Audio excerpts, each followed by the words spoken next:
Donald Trump, o novo presidente dos Estados Unidos da América, a partir de 2025. Quais são os reflexos para a igreja brasileira relacionada a essa vitória do Partido Republicano Americano? A gente vai falar isso nesse vídeo e antes de eu começar, quero pedir a você aquele grande favor de sempre: curtir, comentar, compartilhar e principalmente se inscreva aqui no canal para a gente ter mais seguidores e assim crescer a disseminação da palavra de Deus. Vamos lá, pessoal. Donald Trump, eleição maciça do candidato republicano, e a pergunta é: isso tem algum efeito para a igreja no mundo e principalmente a igreja brasileira? Tem bastante. A gente vai fazer a análise baseada exatamente nisso. Eu não vou aqui me ater ao que muda, qual era a plataforma de Kamala Harris ou Donald Trump, qual é a plataforma econômica, os conflitos geopolíticos do mundo, as guerras, o que isso vai, qual seria a proposta de um, a proposta de outro, o que se espera do novo mandato de Trump. Não é isso. Isso você já tem na internet aí aos montes. O que eu quero me basear é quais são os princípios, quais são os reflexos da igreja que essa vitória pode trazer. E aí eu quero me basear principalmente na igreja brasileira, que é o nosso público, mas isso serve provavelmente para a igreja no geral. Vamos lá. Primeiro vamos tentar fazer aqui um contexto. Donald Trump, ele foi presidente de 2017, 2021, perdeu as eleições para Joe Biden e agora está retomando a Casa Branca a partir de janeiro de 2025. Foi vitorioso agora nas eleições que começaram dia 5 de novembro. Eu estou gravando esse vídeo no dia 7 de novembro de 2024. As eleições começaram no dia 5 de novembro. A votação iniciou no final do dia e varou a madrugada do dia 6 de novembro. Chegamos a uma definição, ainda que o resultado ainda não terminou a contagem de votos, o resultado definitivo das eleições não ocorreram, mas a vitória do Trump foi anunciada na madrugada de quarta-feira. Então, a contagem foi de terça para quarta e ali, por volta de 3, 4 horas da manhã, não me recordo bem, já era definitiva a vitória, ainda que as eleições não tenham terminado. Nesse momento que eu gravo o vídeo, ainda temos o estado de Nevada e o estado de Arizona com contagens. Porém, mesmo que Kamala Harris vença esses dois estados, isso não altera o resultado das eleições. As eleições nos Estados Unidos são um pouco diferentes da do Brasil. Lá quem determina a vitória é um colégio eleitoral e o Trump tem 295 votos atualmente nesse colégio eleitoral e a Kamala Harris tem 226 votos. Se ela vencer no Arizona, ela leva 11 votos e se ela vencer em Nevada, ela leva 6 votos. Então dá um total de 17 votos. E mesmo assim não ultrapassaria. A gente tem uma média de 270 votos para o vencedor, Trump já tem 295, e tanto em Nevada quanto no Arizona, Trump está na frente. Então já acabaram as eleições, Trump é o vencedor. Além disso, outro contexto importante para a gente fazer essa análise do vídeo é que também tivemos eleições nos Estados Unidos da Câmara dos Deputados e do Senado. E no Senado já encerrou-se a votação, maioria republicana, maioria do partido do Trump, então eles vão dominar o Senado. E a Câmara ainda não finalizou, a Câmara dos Deputados, porém já há uma dianteira do partido do Trump contra o partido de Kamala Harris. Então nós temos aqui os republicanos também na Câmara dos Deputados com uma enorme vantagem. Nesse momento tem 210 votos para os republicanos e 194 votos para os democratas. Quem fizer 218 votos tem a maioria. Então é bem provável que os republicanos também levarão a Câmara dos Deputados. Se isso ocorrer, que está bem próximo, nós vamos ter uma margem histórica de um domínio amplo dos republicanos nos Estados Unidos, que é o partido do presidente Donald Trump. Eles já dominam a Suprema Corte, existem mais juízes republicanos, juízes conservadores, republicanos não, juízes conservadores nos Estados Unidos, alguns indicados inclusive pelo presidente Trump. Eles terão a presidência da República com o presidente Trump, eles terão o Senado e terão também o domínio da Câmara dos Deputados. Então, é um conjunto, é um domínio amplo, total, foi uma vitória maiúscula, uma vitória esmagadora do partido do presidente Trump. Aí começa-se o questionamento. Para a nossa realidade aqui, realidade Brasil, realidade da igreja. Primeiros questionamentos que eu ouço é o seguinte: olha, mas isso é lá nos Estados Unidos. Qual é a relação que o Donald Trump tem com a igreja? O Donald Trump é um cristão, não é um cristão, enfim. Relacionado a isso, é claro, a primeira coisa que nós temos que fazer é colocar nossa esperança em Deus. Isso é óbvio. Não é no Donald Trump, não é no presidente A, no presidente B, no governador C, no deputado tal, no senador Y. Não. A esperança do cristão sempre tem que ser em Deus. Agora, o fato de eu acreditar em Deus, o fato da minha esperança maior estar em Deus, não tira uma coisa chamada responsabilidade e cooperação. Eu gosto sempre, quando falo de política, quando falo da responsabilidade do crente no trabalho, na família, eu gosto de trazer o princípio da cooperação. Está em 1 Coríntios, capítulo de número 3, se não me engano, versículo 19. 9. 1 Coríntios, capítulo 3, versículo 9. Só a parte A do versículo. Diz assim: porque nós somos cooperadores de Deus. O que é um cooperador? É um cooperador, ou seja, alguém que opera em conjunto. Eu sempre gosto de trazer esse princípio quando a gente fala de coisas humanas, de coisas naturais, como a política, por exemplo. Deus, ele faz a parte dele, e a parte dele não cabe a nós fazer. Porém, a parte do homem sempre existe, e a igreja precisa ter um posicionamento. Exemplo, você tem que agradecer a Deus pela sua saúde. Sim, porque você poderia ter nascido com vários problemas de saúde, você poderia ter nascido com um problema mental, você poderia ter nascido com um problema neurológico, você poderia ser um deficiente, enfim. Mas de quem é a responsabilidade de cuidar da sua saúde? De preservar aquilo que Deus te deu? Você. Então, apesar de Deus ter me constituído, ter me criado com saúde, é minha responsabilidade como cooperador da obra de Deus de cuidar da minha saúde. Então Deus é o operador, ele me criou com saúde e eu sou o cooperador. Eu trabalho junto e a minha função na questão da saúde é zelar por ela, né? Indo ao médico regularmente, não comendo qualquer coisa, enfim, todos aqueles cuidados de saúde. Isso em tudo. Isso a gente pode também trazer para a questão da família. Deus criou a família. Mas a quem é dado o dever de zelar, de guardar pela família? Nós somos os guardiões da nossa família, cooperamos com Deus. No trabalho, a mesma coisa. Quem deu a capacidade de trabalhar? Quem deu o direcionamento para o trabalho? Deus. Deus criou o trabalho. Mas a quem cabe buscar um trabalho, se aperfeiçoar no trabalho, empreender ou galgar postos mais elevados na sua empresa, se você é um empregado? A quem? Somos nós. Então Deus nos dá os dons, os talentos naturais, mas cabe a nós zelar por eles. A parábola do talento também é um exemplo clássico da nossa responsabilidade como cooperador. Então, diante disso, não vou me alongar, mas diante disso, nós temos que entender que a nossa esperança de um governo melhor, de um país melhor, de uma nação melhor, de um mundo melhor, está em Deus em primeiro lugar. Mas isso não exclui a responsabilidade do ser humano. E a igreja também não pode ser excluída desta responsabilidade. Então, diante disso, a gente vai notar que a política é uma das formas, não a única, não a mais importante, nem a menos importante, mas é uma das formas que o cidadão tem para trazer melhorias para a sua vida. E o cristão, ele tem que interagir politicamente, ele tem que ter uma ideia política, ele tem que ter uma concepção política, ainda que ele não, que a sua esperança, como eu disse, não esteja baseada só em homens, ele precisa se posicionar, precisa entender o que é. Segundo ponto que eu gosto de ressaltar é que o mundo hoje é globalizado. Então, essa vitória, apesar de nós não acreditarmos que, olha, tudo agora vai ser as mil maravilhas porque Donald Trump será o nosso salvador. Exatamente, não é assim. Porém, será que não vai ter nenhum efeito? Eu acho que sim.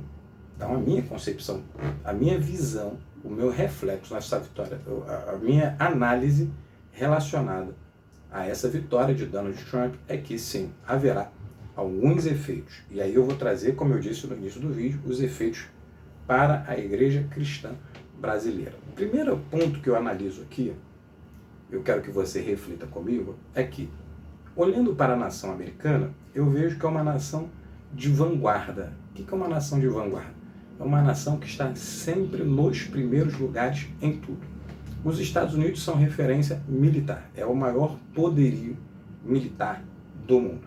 Os Estados Unidos, quando se fala de cultura, cultura no geral, cultura na música, filme, tudo, os Estados Unidos é uma referência. Hollywood, né, os artistas, os atores, as atrizes de Hollywood são referências no mundo todo. Os cantores, os artistas da música de Hollywood são referências no mundo todo. Quando falamos de esporte, por exemplo, os Estados Unidos sempre, ou na grande maioria das vezes, são os campeões olímpicos. Ainda que o Brasil seja o país do futebol, e no futebol é exceção, os Estados Unidos não ser uma potência no futebol, que nós brasileiros gostamos, mas nos outros esportes, os Estados Unidos são uma potência. No basquete, no beisebol, no vôlei, eles são potência. Pode não ser os melhores ali, mas sempre estão nos primeiros lugares. Se nós falarmos de luta, por exemplo, também os Estados Unidos são referência no boxe, no Vale Tudo, né, no UFC, eles são referência. Então, os Estados Unidos é um país de vanguarda. Na literatura, os intelectuais, muitos deles ou são americanos ou são erradicados nos Estados Unidos. Nas ciências, os Estados Unidos, né, tem o Vale do Silício, os Estados Unidos sempre são referência. Então, olha que coisa que eu pensei aqui. Hoje, com essa vitória esmagadora, e Donald Trump, ele ganhou no colégio eleitoral, e ele está com, até esse momento aqui, com quase 5 milhões de diferença de votos para Kamala Harris. Há uma opção clara aqui do eleitor americano, que é um país muito desenvolvido, é o país de primeiro mundo, enquanto o Brasil é um país de terceiro mundo, só para a gente exemplificar.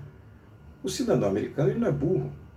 O cidadão americano, mesmo o cidadão médio americano, ele tem uma capacidade de cognição grande, porque ele está com os melhores professores, as melhores tecnologias, as melhores culturas, e me parece que ele fez uma opção clara para uma coisa chamada conservadorismo.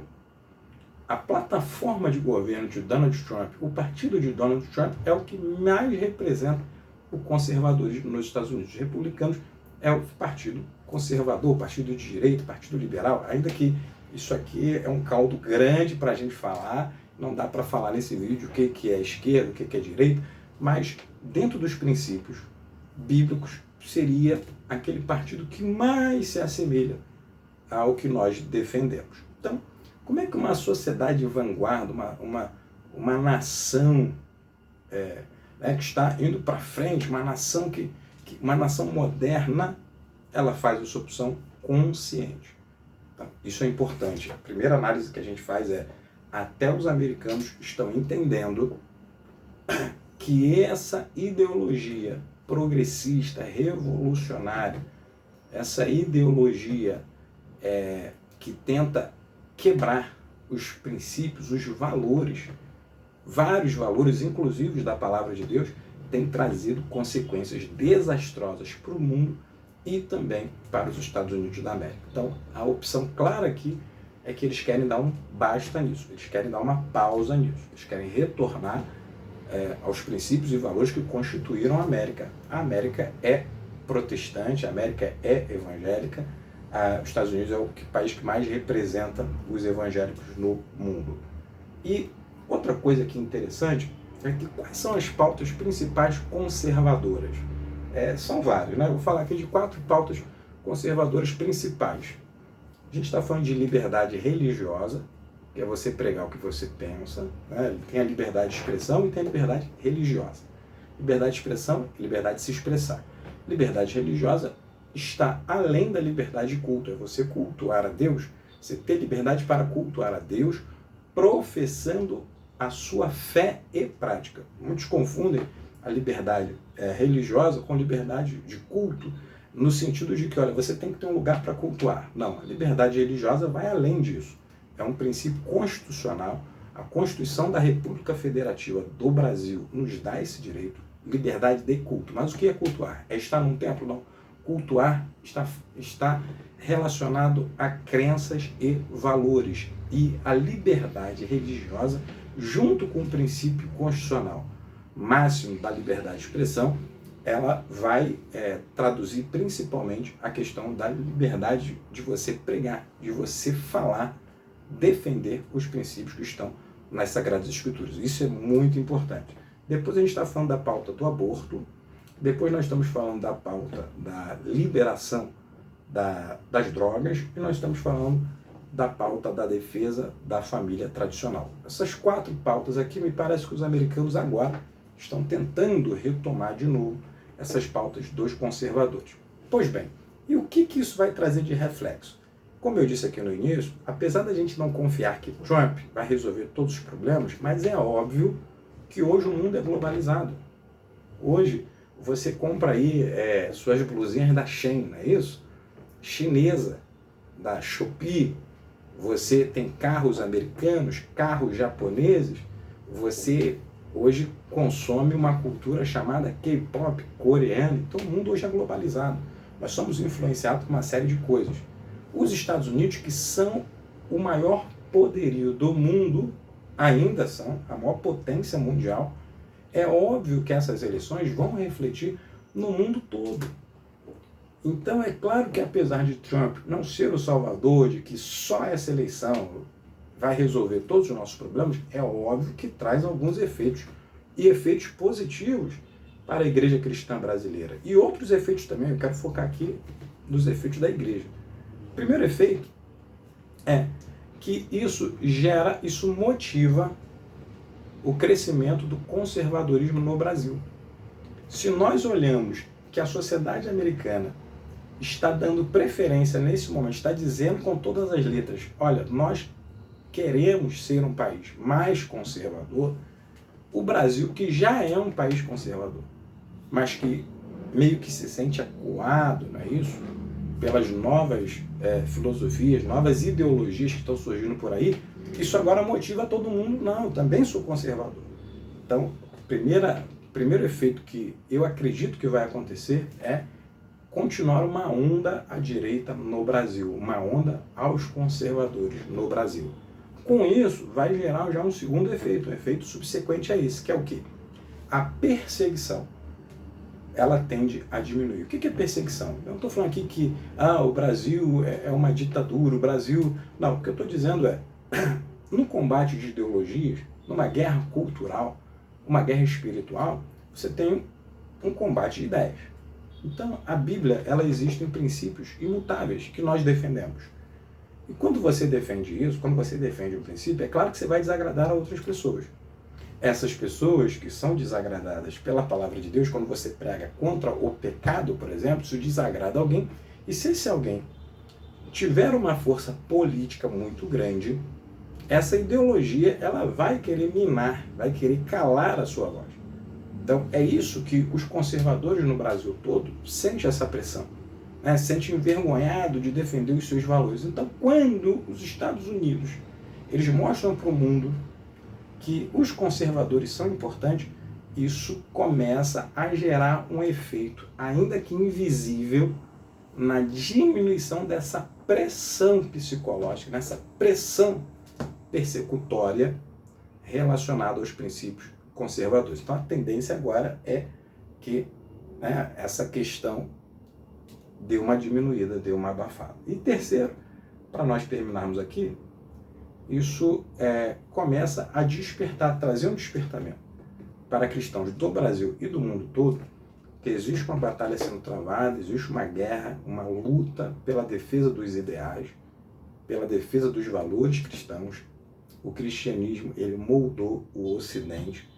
E quando isso acontece nos Estados Unidos, e o motivo pelo qual isso está acontecendo nos Estados Unidos está vindo à tona para todo mundo, isso começa a despertar, porque a mídia ela vai se espalhando, a notícia vai se espalhando, as pessoas começam a despertar. Olha, chegou lá nos Estados Unidos, daqui a pouco pode chegar aqui no Brasil também. Então os cristãos brasileiros, que muitas das vezes estão dormindo, eles começam a entender que é preciso fazer alguma coisa enquanto ainda há tempo. Então esse é o início que eu estou analisando aqui de uns efeitos positivos da vitória de Donald Trump nos Estados Unidos da América. Que nós oremos por todas as autoridades, não só por Donald Trump, as autoridades brasileiras, as autoridades de todas as nações, e que Deus nos conceda períodos de paz e que o Evangelho de Cristo caminhe e prospere sobre toda a terra. Que Deus abençoe você sempre.